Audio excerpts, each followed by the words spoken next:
What's up, YouTubers? This is Mr. Monkey Swag, and what you see in front of you right here is everything that I've picked up this summer. This is everything I picked up this summer. Um, Earlier, I was on vacation to San Francisco for a little more than a week. I believe I stayed in San Francisco, California for from August the August the 1st, August the 2nd to August the 11th. Yeah, so I stayed here from August the 2nd to August the 11th. And during my time in San Francisco, I picked up some pretty neat stuff. And I made a trade while I was there too.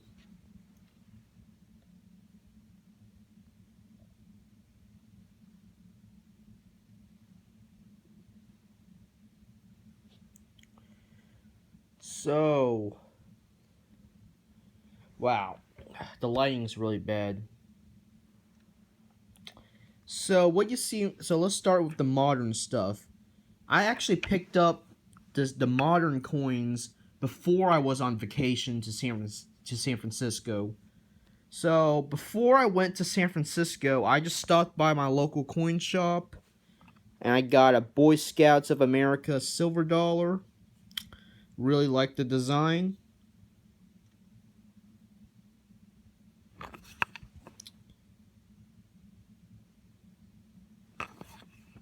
So you see the motto of the Boy Scouts, continuing the journey, 1910 to 2010. So this would mark the centennial of the Boy Scouts of America when this coin was struck.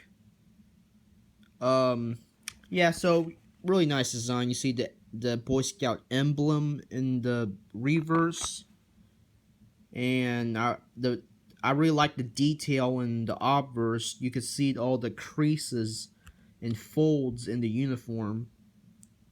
Though, I mean, the only issue I have about this coin is that, this is a Boy Scout commemorative. So what is a Girl Scout doing in a Boy Scout coin? I mean, in 2013, there was a Girl Scouts of America silver dollar, but I don't see a Boy Scout in the Girl Scout dollar. So why is there a Girl Scout in the Boy Scout dollar? So, but of course, I think you know what I mean about why there is a Girl Scout, though I won't get into it. Probably, PC, political correctness or something, I don't know. But, so I got some silver quarters, national park quarters. I like these a lot better than the state quarters. Because, I mean, there's so much detail in these park quarters.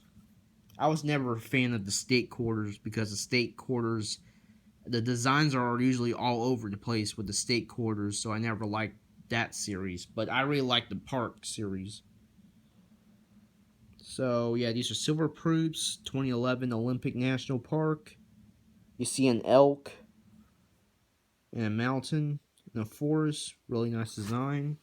We all know who's on the obverse. Mr. Washington. A hot springs quarter. I actually already have this coin. I had this coin in a proof set. So when I bought the slabbed coin, I didn't realize I already have this coin already in the proof set. So this coin is just an extra for me. So I have both a 2010 Hot Springs quarter in the proof set in the original government packaging, and I have this loose one that's already graded. So I have two of these. So I didn't realize that when I bought this graded coin from the LCS. I didn't know I already had one. But still, it's still silver, so I mean. And a Vicksburg. At first, I didn't like this design, but now it really starts to grow on to me.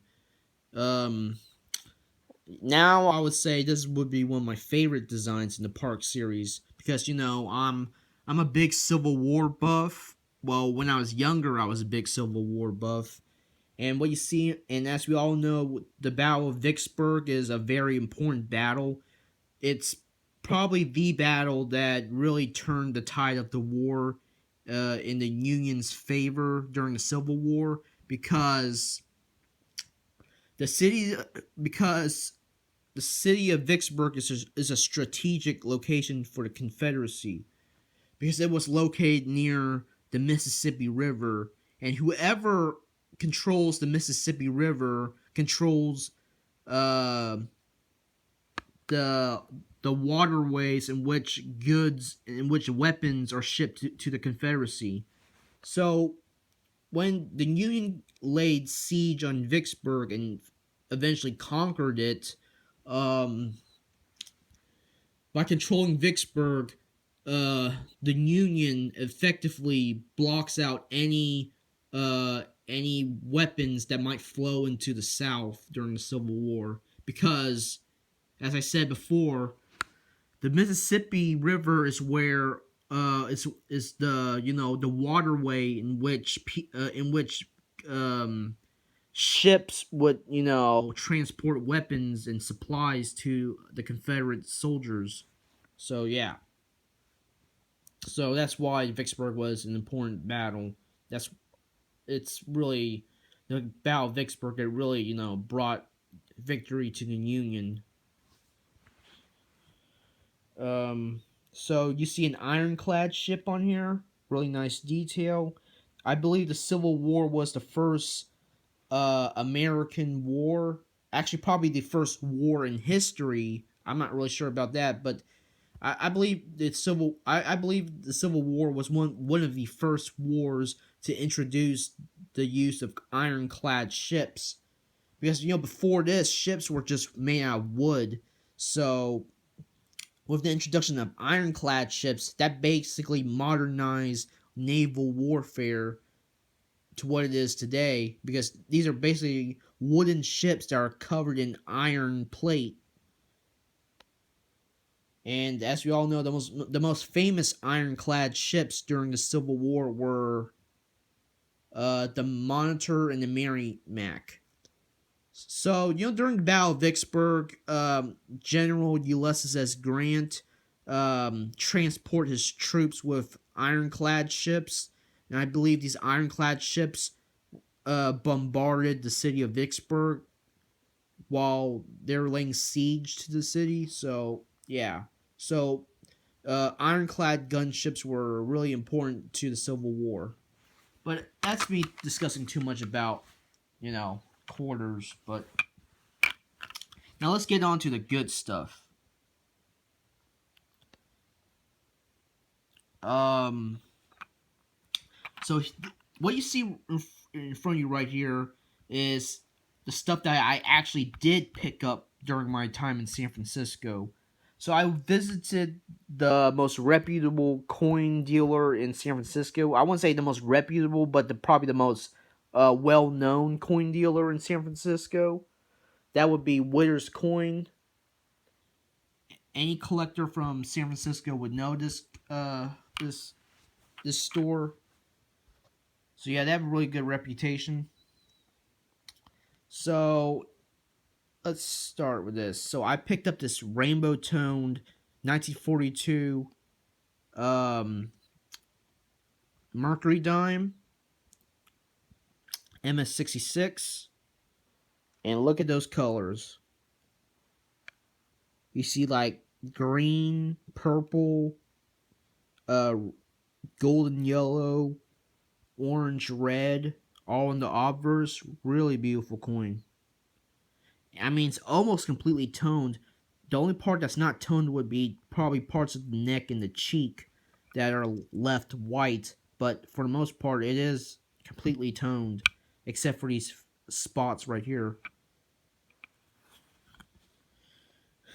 Here's the obverse. Not as nice looking as the reverse, but still there's some rainbow toning. You can see the yellow and the purple, and you see a really dark purple right here. Not as nice as the obverse, but still, I mean, it's still rainbow toning. I got a 1927 AU 55 Standing Liberty quarter. This would be probably the first Standing Liberty quarter in my collection. I mean, I don't really buy. I mean, I never bought a Standing Liberty quarter until now because a lot of the ones I see in coin stores are just in the junk bin, and I'm a collector. I really do not like to buy worn out coins. I would like to buy a coin with all its details. And I mean, when I go online for Standing Liberty quarters, I mean these coins have a pretty nice premium to them in comparison to Walkers and Mercury dimes. Standing Liberty quarters seem to always have a premium. So buying a mint state coin is pretty expensive. So I finally went to Wither's Coin and I found an AU coin. And I like AU coins because a lot of them look just like uncirculated coins, and for the most part, especially coins that are in AU 58 condition, in those cases they can actually look better than a lower mint state coin, like having better eye appeal than a typical MS60 coin. And plus, because it's a lower grade, um, you pay less money, but you get a coin that looks just as nice, if not even better, than a mint state coin. I mean, any trace of wear you see on this coin is very light, to the point where you can't even see the wear with your naked eye for a 58 coin. But I got an AU 55 coin, but still, I mean, it's a really nice coin. You see some luster. So, of course, this is a Type 2 AU, a Type 2 Standing Liberty. So, the Type 1 in 1917 has Liberty's breast being exposed, her left breast. But in the Type 2, which is all subsequent years after 1917, they cover it with chainmail. So, Lady Liberty wearing the chainmail and that shield that she has in her hand, I don't know, she kind of reminds me of Joan of Arc or something. Because, she looks like a knight. So, yeah. I mean, so I think I should call these Standing Liberties the Joan of Arc variety. Because, the chainmail and the shield.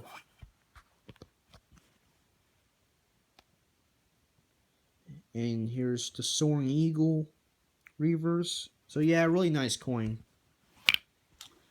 And here is probably the crown jewel of everything I picked up. 1921 PCGS MS62 high relief piece dollar, one of the 3 key dates in the piece dollar series. The other 2 would be the 1928 Philadelphia and the 1934 San Francisco. So, for any guys who've been following my channel, if you notice in some previous videos, I already had a 1921 high relief piece dollar that was graded AU 58 by NGC. However, when I decided I never did like the eye appeal of my of that particular coin, so I traded my NGC AU 58 piece dollar. I sold that coin and I used some of that money to buy myself a new 1921 high relief piece dollar, but this time is graded PCGS MS62. So I would say the PCGS graded 1921 piece dollar I have right now looks a lot better than the NGC graded 1921 piece dollar that I had before. So if you want to take a look at the older 1921 piece dollar that I had that was graded by NGC, you can look at my previous videos because I showed it in those videos. But this PCGS graded one looks a lot nicer. It's a lot more lustrous than the one that I had before. Yeah, more lustrous. The strike is really nice. I mean, piece dollars are notorious for weak strikes, but this one is really nice on the one that on the one that I have right now, because you know you can see all the details in those feathers. I mean,